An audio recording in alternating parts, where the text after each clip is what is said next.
Consciência plena. Muitas pessoas que estão buscando a verdade ou se esforçando para encontrar um caminho que as conduza para fora das desarmonias e discórdias da vida, têm a impressão de que há algum modo rápido ou curto de superar todos os seus problemas, que existe algum tipo de mensagem que elas podem ler nos livros ou ouvir dos lábios de um professor que as tirará rapidamente dos problemas de um modo material de viver para as harmonias da vida espiritual. Este é o erro cometido em todos os países ocidentais. Não é assim no Oriente, onde a relativa falta de importância do tempo é melhor compreendida e onde se percebe que uma evolução da consciência pode ocorrer apenas por um período de anos. Mas no Ocidente, onde em um curto ciclo de vida passamos da luz de velas para a iluminação elétrica moderna e da era de cavalos e charretes para automóveis e aviões, onde houve um aumento na velocidade de deslocamento de milhares de quilômetros, parece que não temos tempo suficiente ou interesse suficiente para dedicar tempo ao desenvolvimento da consciência espiritual. Devido a esse progresso incrivelmente rápido, material e mecanicamente, que estabeleceu o ritmo de nossos tempos, muitos pensam que é possível aplicar essa mesma velocidade acelerada à vida espiritual. Mas quando se trata de desdobramento espiritual e progresso espiritual, é uma história bem diferente.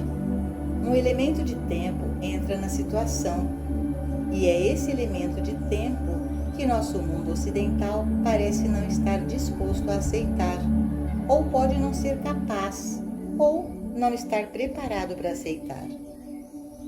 Muitas vezes é possível para aqueles de nós que chegam ao ensinamento espiritual ter nossos problemas rapidamente atendidos, físicos, mentais, morais ou financeiros. Mas, é claro, mesmo que todos os nossos maiores problemas sejam rapidamente atendidos, ainda assim não estaremos melhor do que antes, exceto por um pouco de alívio temporário das discórdias do mundo. Porque, independente da liberdade que alcançamos através da ajuda de um praticante ou de um professor, ainda temos que evoluir em nossa própria consciência, a fim de manter e sustentar esta liberdade. A função da consciência transcendental.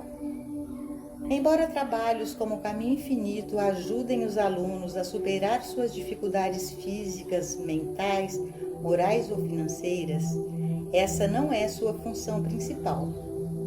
O objetivo desta mensagem particular é a espiritualização da consciência, que no mundo ocidental é descrita como obtenção dessa mente que estava em Cristo Jesus, a consciência de Cristo ou a consciência transcendental.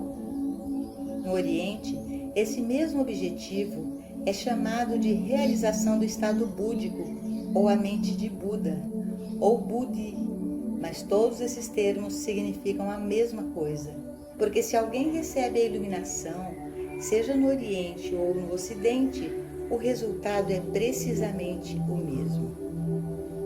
O ponto que eu gostaria que você visse neste momento é que o objetivo de todo trabalho religioso deve ser a iluminação espiritual, isto é, a obtenção da luz espiritual.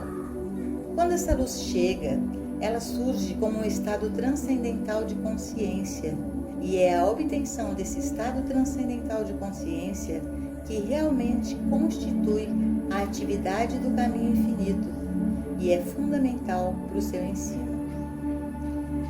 A primeira pergunta que naturalmente surgiria na mente de qualquer buscador é: o que é o estado transcendental de consciência e que função desempenha na minha experiência?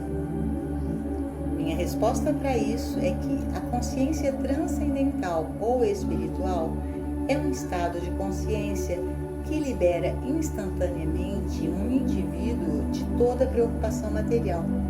Essa, acredito, é sua primeira e maior função em nossas vidas.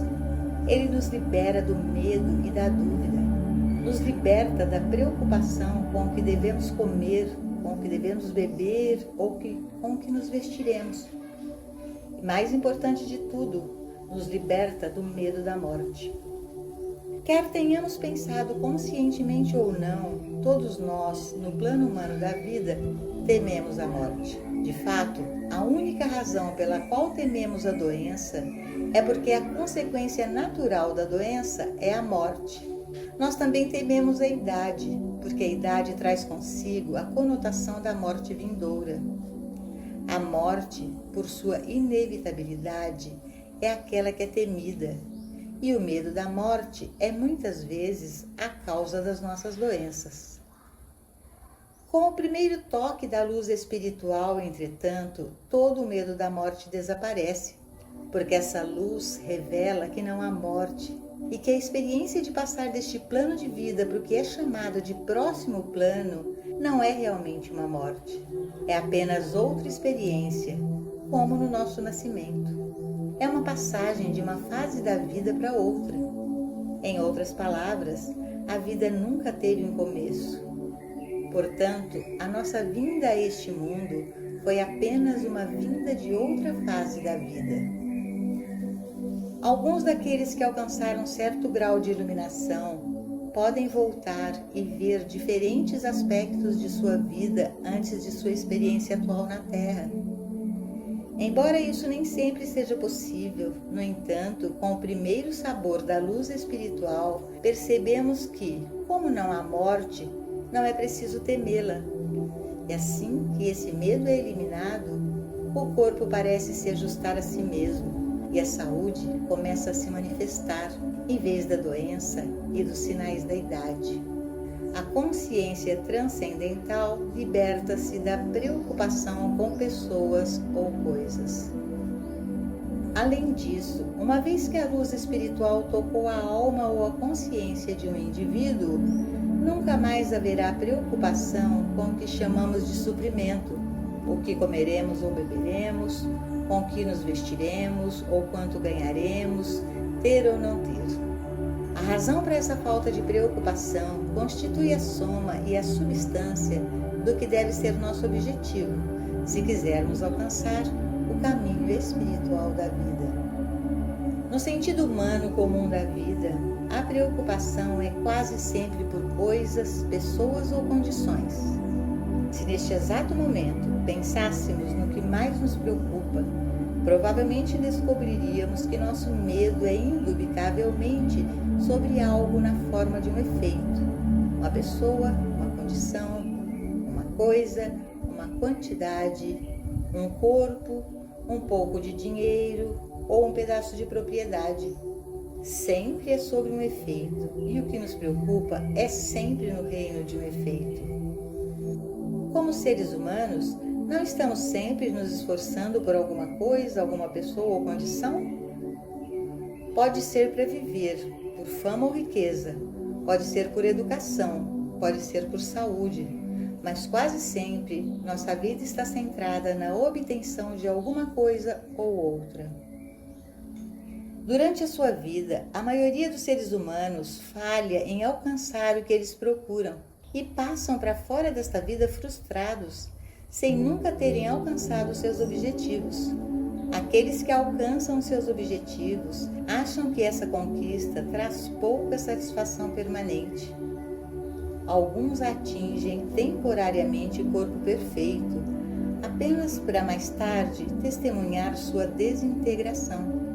Alguns alcançam a riqueza que procuram e depois de terem conseguido, descobrem que, quando comem 3 vezes ao dia e têm um amplo guarda-roupa, todo o resto do seu dinheiro é de tão pouca utilidade que seus esforços para alcançá-lo agora parecem quase tolos.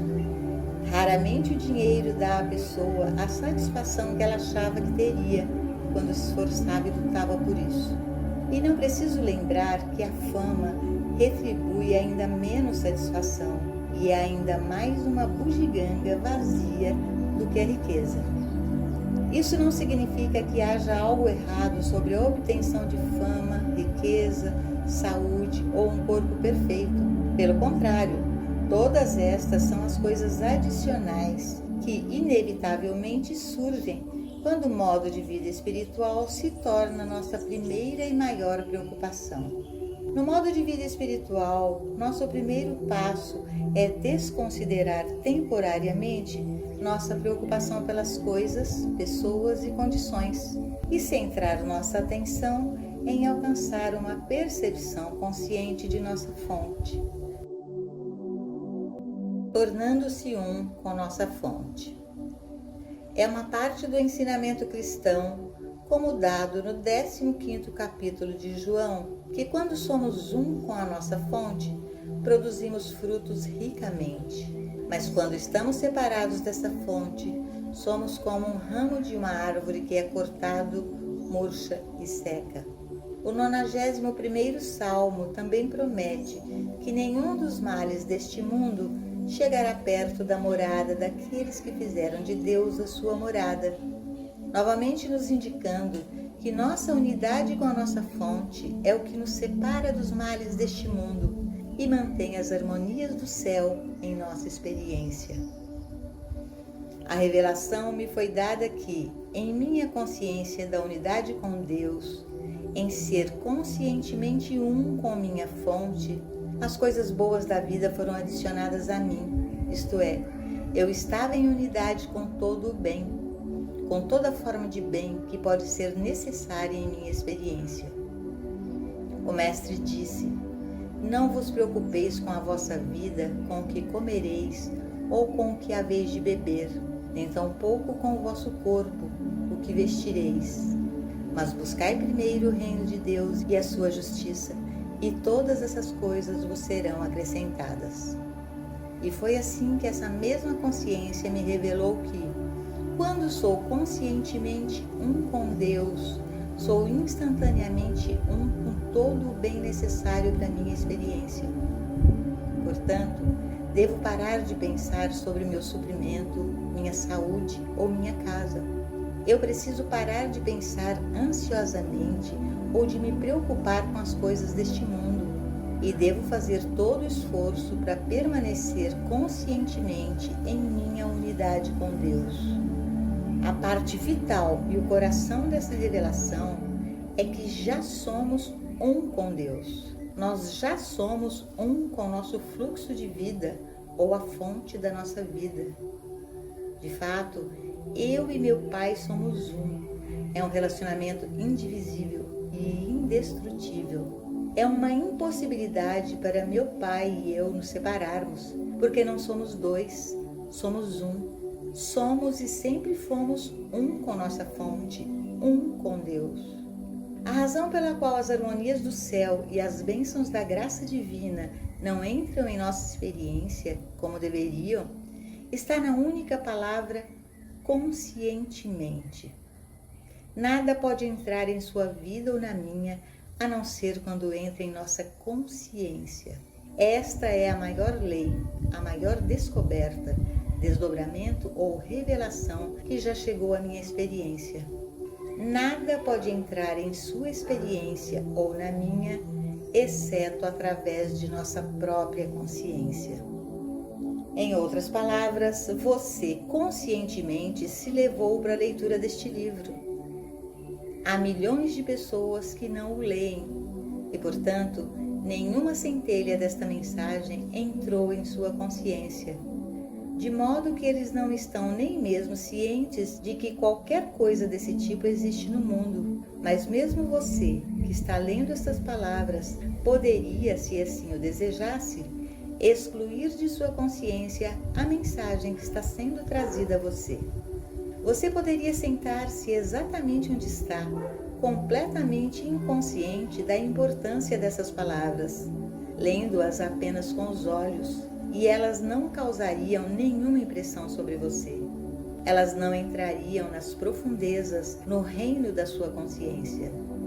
Se você é beneficiado por esta mensagem, deve haver uma atividade responsiva dentro de sua consciência. Mais tarde, à medida que você for aprofundando o estudo do caminho infinito, descobrirá como admitiu as desarmonias e as discórdias da vida em sua experiência, através de sua própria consciência e como pode eliminá-las depois que elas estiverem lá, ou como você pode evitar que elas criem raízes ali, porque nada pode transparecer em sua experiência exceto como uma atividade de sua própria consciência. Apesar de você e eu sermos um com Deus, apesar de sermos um com nossa fonte, um com a fonte de vida eterna, um com a fonte de abundância infinita, isso pode entrar em nossa experiência somente através de nossa aceitação em nossa própria consciência. Em outras palavras, quando começamos a declarar dentro de nós que existe uma fonte de vida, então deve ser verdade que aquela fonte governa para sempre a sua criação e para sempre mantém e sustenta aquilo que ela produziu em expressão. E assim, a partir do momento em que percebemos conscientemente que estamos sempre no seio de nosso Pai e sempre um com nossa fonte, indivisíveis e inseparáveis dessa fonte, fica claro para nós que tudo que está fluindo deste fluxo de vida, tudo que emana dessa fonte infinita, está se derramando dentro, em e através de nossa consciência individual.